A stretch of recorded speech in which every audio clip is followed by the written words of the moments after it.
रामचंद्र जी पैदा ना होते अगर कौशल्या माता ना होती।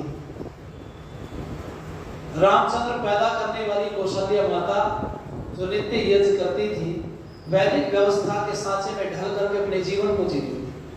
कितने तप त्याग किए, वो सब चीजें सुनाने के लिए तो समय नहीं, पर इतना आप समझिएगा, माँ चाहे तो बच्चे का निर्माण कर सकती है, और वो निर्माण की व्यवस्था आचार्य जी अभी बता रहे थे। स्वामी दयानंद सरस्वती की संसार में बहुत बड़ी जीत मानता हूं मैं इसको 16 संस्कार, क्योंकि पौराणिकों की पुस्तकों में अलग अलग मान्यताएं हैं। सरयुपारी ब्राह्मणों की अलग है संस्कार, दूसरे कन्याकुब्ज वालों के अलग संस्कार हैं, और दूसरे ब्राह्मणों के अलग संस्कार है। अलग अलग आप देखोगे तो सबके संस्कार अलग हैं। 8 से शुरू होते हैं। पौराणिकों के यहाँ पर 8 संस्कार भी हैं, किसी पुस्तक में 12 हैं, कहीं 18 हैं, कहीं 22 हैं, 28 और 40 संस्कार तक है। लेकिन स्वामी दयानंद सरस्वती जी ने निकाल करके जो मानव के निर्माण के बहुमूल्य सूत्र थे, उनको 16 की संख्या में रखा, और वो 16 संस्कारों की जीत हुई। आज पौराणिकों के मुंह से भी अगर आप सुनेंगे तो कितने संस्कार बताते हैं, सब बोलो जरा। 16 केवल दयानंद सरस्वती की देन है। और आपकी जानकारी के लिए बताना चाहूंगा, संस्कार विधि में 16 संस्कार नहीं, संस्कार विधि में 17 संस्कार। आपने पढ़ा, ठीक है, नहीं तो एक बार फिर देखना, गिनती करना। विवाह संस्कार के बाद में हम सीधे पहुंच जाते हैं वानप्रस्थ पर विवाह के बाद में सबसे ज्यादा 135 प्रश्न अगर संस्कार विधि में किसी के लिए लिखे तो गृहस्थाश्रम संस्कार के लिए लिखे, जिसको हम शायद भूल रहे हैं। और वो गृहस्थाश्रम संस्कार एक दिन में संपन्न नहीं होता, वो पूरी जीवन शैली है। कब उठना है, कब जागना है, कब खाना है, कब पीना है, कैसा व्यवहार कब करना है, ये सारी चीजें उसके अंदर दी गई, और उसी में पूरा का पूरा मानव निर्माण की श्रृंखला है। मैं आप लोगों से निवेदन करूंगा, एक बार आप लोग पढ़े, और कभी अवसर मिले तो केवल संस्कारों के ऊपर चर्चा 2-4 दिन की जाए, जिससे कुछ बहुमूल्य रत्न हमारे हाथ लग सके विद्वानों के द्वारा। इन विषयों पर भी चर्चा कभी आप लोग बैठ करके गहराई से करना। और मैं आपसे कहना चाहूंगा, स्त्री का निर्माण की बात चल रही थी, तो देखो जब विवाह होता है ना, तो परिवार के टूटने की शुरुआत उसी दिन हो जाती है। गृहस्थ कथा के रूप में कई एपिसोड मैंने बनाए, इस पर बहुत चीजें डाली, पर मैं आज कुछ अंश आपके बीच में परोस रहा हूं कि निर्माण हो कैसे। एक माता पिता के पास संपत्ति नहीं है और बच्चों को संपत्ति देना चाहते हैं, जब है नहीं तो कहां से दे पाएंगे। यही संस्कारों का भी सिलसिला है। जो माता पिता बच्चों को संस्कारित करना चाहते हैं, संस्कार देना चाहते हैं, और माँ बाप के पास संस्कार है नहीं, तो चाहते हुए भी बच्चों को संस्कारित नहीं कर पाते हैं, क्योंकि उनके पास वो चीज है नहीं। इसलिए बच्चों को संस्कार देने से पहले माता पिता को संस्कारों को ग्रहण करना पड़ता है, उन रास्तों पर चलना पड़ता है। आप जानते हो संस्कार शब्द का अर्थ क्या है? ये तो संस्कार विधि में स्वामी दयानंद जी ने संस्कारों की चर्चा की, सत्यार्थ प्रकाश ने की पूरी चर्चा, और सत्यार्थ प्रकाश के ठीक पीछे पुस्तक पढ़ने के लिए मिलती छोटी सी 2.5 पृष्ठ की, जिसका नाम है स्वयं मंतव्य मंतव्य प्रकाश। इसमें 51 परिभाषाएं हैं। 1 नंबर पर ईश्वर की है, 2 पर धर्म की, 3 पर अधर्म की, वेदों की, ऐसे करके 26 पर मनुष्य, 27 पर संस्कार, 28 पर यज्ञ, 30 पर आर्य, 31 पर आर्य पर, और आप पीछे चले जाएंगे 48 पर स्तुति, 49 पर प्रार्थना, 50 पर उपासना, 51 पर सगुण निर्गुण स्तुति प्रार्थना उपासना। ये परिभाषा आप पढ़िएगा। संस्कार शब्द की बड़ी छोटी सी व्याख्या स्वामी जी करते हुए कहते हैं, जिससे शरीर, मन और आत्मा की उन्नति होवे, जो निषेक आदि शमशानांत 16 प्रकार का है, मैं उसको संस्कार समझता हूं। मृतक के दाह कर्म के बाद कुछ भी करना शेष नहीं रहता, ऐसा स्वामी दयानंद जी ने लिखा। पता चला संस्कारित होना चाहते हो तो शरीर, मन और आत्मा की उन्नति करो भाई। शरीर की उन्नति प्रतिदिन व्यायाम, सात्विक भोजन करो। मन की उन्नति सत्य से होती, सत्य सुने और सत्य ही बोले। एक श्लोक हम लोग बोला करते हैं, अद्भिर्गात्राणि शुद्ध्यन्ति मनः सत्येन शुद्ध्यति विद्या तपोभ्याम् भूतात्मा बुद्धिर्ज्ञानेन शुद्ध्यति। मन की उन्नति होती सत्य से। माताओं, झूठ का व्यापार मत किया करो। एक बात बताऊं मैं आपसे, 3-4 माताएं बैठी थी इकट्ठी, वो चर्चा कर रही थी, सत्संग में आती थी रोज ये वाले में, और 4 माताएं बैठ के चर्चा कर रही थी, मुझे बताना क्या चर्चा कर रही थी, ऑप्शन दे रहा हूँ। वो सत्संग की चर्चा कर रही थी कि आचार्य शिव कुमार शास्त्री जी ने जीते जागते स्वर्ग में धसाया आज हम सब लोगों को जिंदा जिंदा, वो इस बात की चर्चा कर रही थी या किसी की चुगली कर रही होगी? है जी? ये वाला डिपार्टमेंट मुस्कुरा रहा है, इसका मतलब समझ गए, चुगली कर। अच्छा, ये आपने जो शब्दकोश है आपका वोकैबुलरी है, किस चीज से भर लिया हमने? किसी माता के पास पड़ोस वाली माता बैठने आती है, सत्संग की चर्चा करती है कि बहू के बारे में चर्चा करती, बोलो मेरी ऐसी है, मेरी ऐसी है, ये मेरा नहीं मानती, वो मेरा।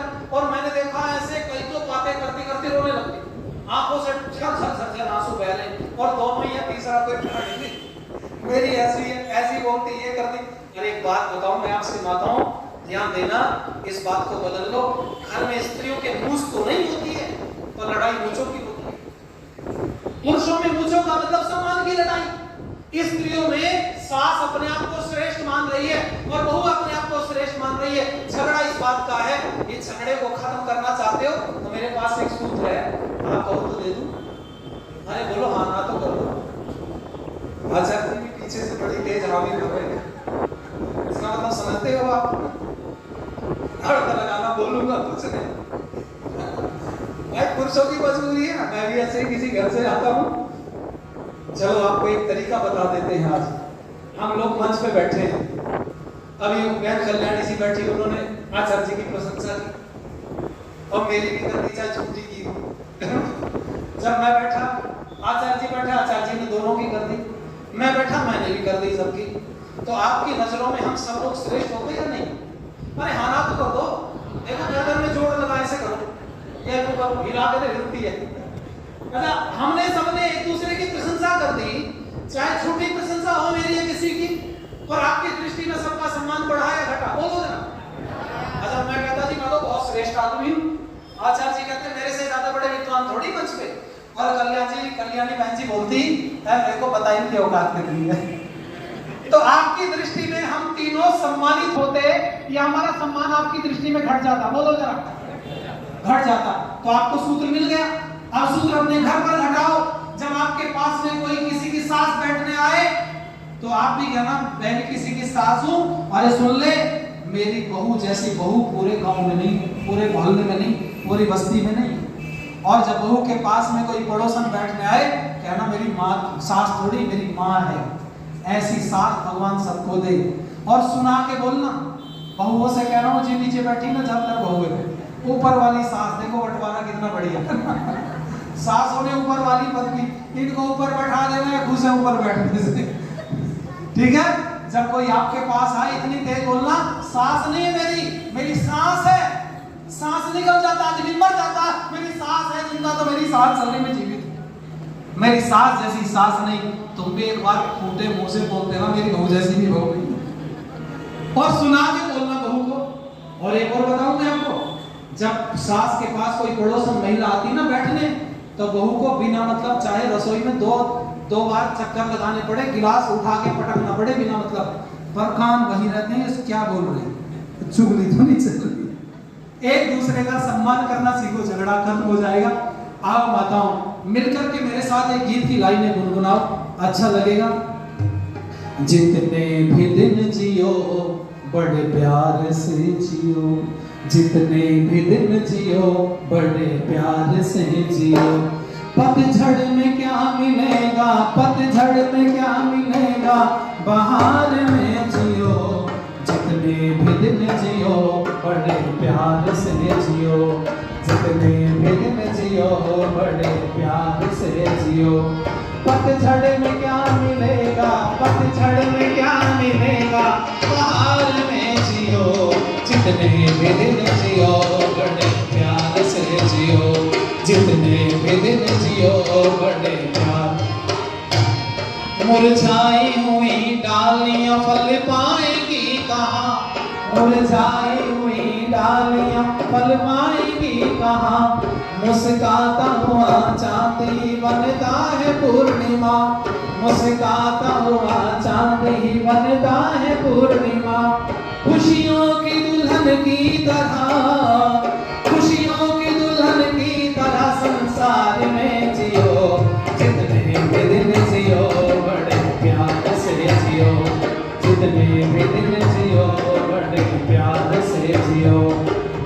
जितने भी दिन जियो बड़े प्यार से।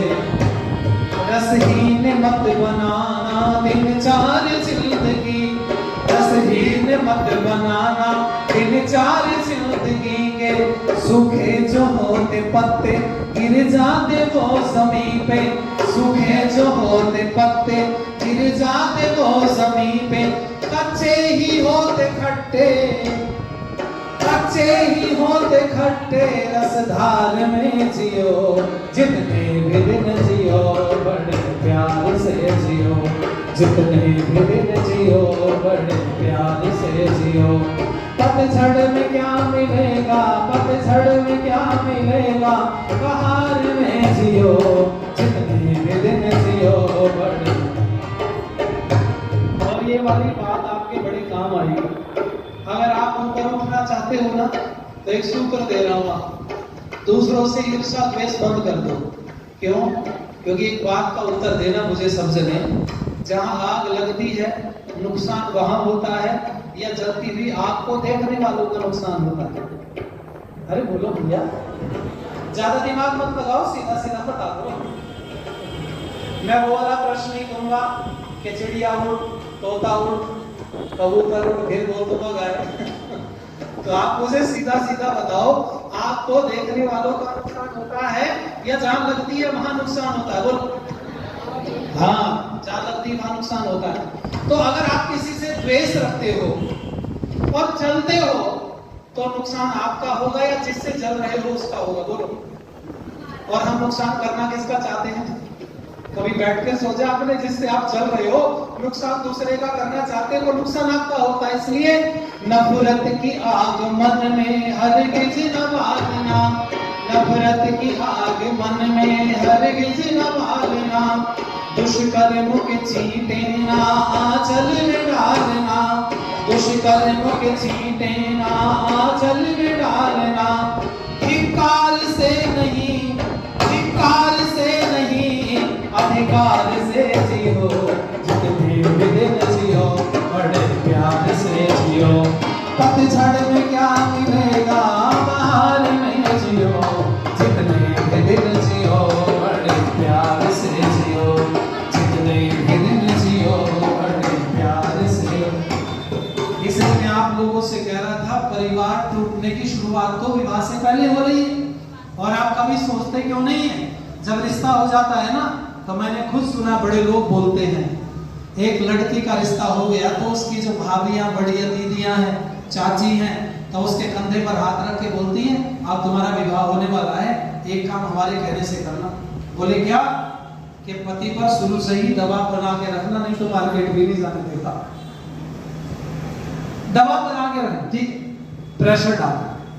अच्छा, ये वाले भी जो इसके मित्र होते हैं, जिनका विवाह हो गया, अपने घर में झगड़ा चलता है निरंतर, अपनी पत्नी से कभी बात बनती नहीं है, ये वाले इसको उपदेश देते हैं, एक काम करना, हमारे कहने से हम तो नहीं कर पाए। बोले क्या? पत्नी पे शुरू से दबाव बना के रखना, डांट धमका के रखना, नहीं तो हर मिनट का हिसाब मांगेगी, कहाँ जा रहे हो? बोले स्कूल जा रहा हूँ। कितने बजे आओगे? बोले 4 बजे। बोले छुट्टी तो 2 बजे होगी, तुम 2 घंटे क्या करोगे? एक एक मिनट का हिसाब मांगेगी। बोले अच्छा फिर क्या करें? बोले दबाव बना के रखना। अच्छा, इस दबाव बनाने के चक्कर में परिवार टूट रहे। ये मेरे पास क्या है? बोलो, अरे जोर से बोलो। कई तो चुप बैठे बिल्कुल, इन्होंने कसम खाई बोलना नहीं। मत बोलो भैया, मैं कौन सा आपको जबरदस्ती बुलवाने आया? मेरे से पहले पता नहीं सैकड़ों विद्वान आए, वो ना बुलवा पाए, कैसे बुलवा? क्या है बोलो ये? ना, इसका मैंने नया नाम दिया, याद कर लो, इसका नाम है बीमारी। अरे बोलो क्या है? हाँ, ये जहां जाएगा वहीं फैलेगा। और पति पत्नी के बीच में खासकर इसका बहुत बड़ा रोल है। जितने परिवार टूटे, मैं दावे के साथ में कहता, अब मॉडर्निटी वाले जमाने में, इस मोबाइल वाले जमाने में जितने परिवार टूटे हैं, मोबाइल की वजह से टूटे। समस्या आई, मैं तो विवाह संस्कार कराता हूं तो उस समय बोल देता हूं, सुनो, दोनों जने संकल्प लो अग्नि के सामने हाथ करके, बोले बोलो। मैंने कहा संकल्प लो, जब जब पति पत्नी इकट्ठे बैठेंगे मोबाइल का प्रयोग नहीं करेंगे, बस एक कदम उठा के रखो। अब सुन लो जरा ध्यान से, कम वक्त इतना गड़बड़ जमाना आ गया, एक ही कमरे में बैठे दोनों आचार्य जी और बोल रहे हैं उधर से टाइप कर दिया 1 कप चाय बना लो। वो कह रही आज आप ही बना दो 2 कप, 1 मेरे लिए बना दो। भगवान अगले जन्म में तुम्हें गूंगा पैदा करेगा। वाणी का प्रयोग कर लो, नहीं करोगे तो वाणी छीन जाएगी। क्योंकि जिस वस्तु का प्रयोग नहीं करोगे, जिस शक्ति का ताकत का प्रयोग नहीं करोगे, छीन जाएगी। छीनती चली आ रही है। इसलिए भैया एक बीमारी से बचना है तो मैं आपको कहना चाहूंगा, मैंने बड़े परिवार टूटते देखे हैं। समस्या तो आपने सुन ली ना, लड़कियों की बड़ी दीदियां बोलती हैं हमारे कहने से पति पर दबाव बनाना, और वो क्या काम करती है, फोन करेगी। मान लो बिजी आ रहा है इसका फोन, कहीं ऑफिस से आ गया लड़के का फोन या कहीं से, तो ये बार-बार मिस कॉल मारेगी, बिजी बिजी बिजी बिजी, ठीक है रख दिया। थोड़ी देर बाद उसका फोन आया, ये उठाती नहीं है, और उठाती है तो पता क्या बोलती, तुम निकम्मे हो, दूसरों से बात करने के लिए 1 घंटे का टाइम है, मेरे से बात करने के लिए 1 मिनट का भी नहीं। कितनी बार फोन किया, अरे मेरे ऑफिस से आ रहा था, अच्छा स्क्रीनशॉट भेजना जरा। अब इसने भेज दिया। अब समझ तो गए ना आप ये स्क्रीनशॉट क्यों मांग रही है। ये नहीं सोच रही है, इसको लग रहा है क्या पता किसी अदर का फोन आ रहा है, समझ गए। और फिर इसको ट्रू कॉलर पर डाल करके चेक करती है। ट्रू कॉलर में और बेड़ा का किया हुआ है, कईयों ने बड़े उलट पुलट नाम डाल रखे ट्रू कॉलर पर। किसी का आ गया गड़बड़ किसी लड़की का, अब बंदा पूरा गले में पड़ा हुआ, कैसे जान बचे। मैं आप लोगों से निवेदन करूंगा भाई, इससे बच करके रहो। और आपको समाधान दे रहा हूं, सुन लो। अगर किसी बेटी का रिश्ता हो तो तुम लोग एक काम मेरे कहने से करना, उसको कान में बोलना, बेटी अब तेरा रिश्ता होने वाला है, एक काम हमारे कहने से करना। दूसरे के घर जाते हैं, नम्र होकर के झुक करके जाते हैं, कभी अपने पति से लड़ाई झगड़ा मत करना, प्यार से व्यवहार करना। और आप भी भैया अपने बेटे को या भाई को यही समझाना, उपदेश देना, अब तुम्हारा विवाह होने वाला है तो एक काम हमारे कहने से करना, कभी पत्नी के साथ लड़ाई झगड़ा मत करना।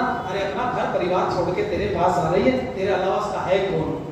अगर आप सब लोग यही उपदेश दो, और जब मंच पर माला डलती है तब नोट लगाते हो, नोट लगाओ या मत लगाओ, पर एक बात उनके कान में बोल करके आओ, डीजे बंद कराओ और कहना सुन लो दोनों जने कान खोल करके, तुम आज इकट्ठे हो रहे हो तो आज हम साक्षी बने हैं, तुम्हें आशीर्वाद देने आए हैं। अगर कल को तुम अलग होने की सोचोगे तो हमसे संबंध खत्म, समझ लेना, हमारा तुमसे कोई संबंध नहीं अगर अलग होने की सोचोगे।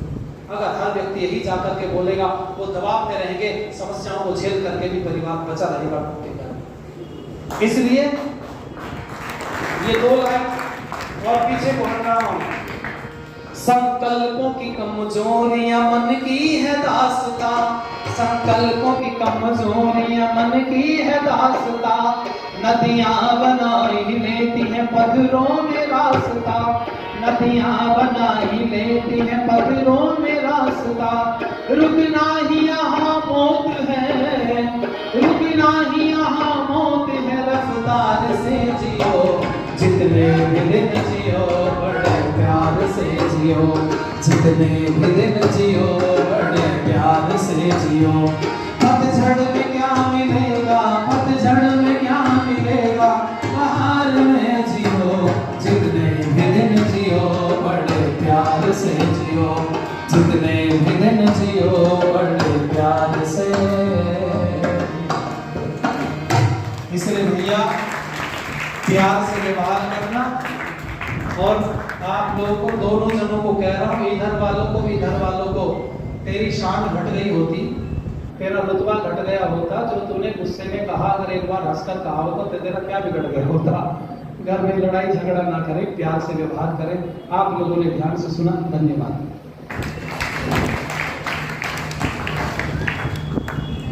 माननीय कुलदीप जी को बहुत बहुत धन्यवाद है।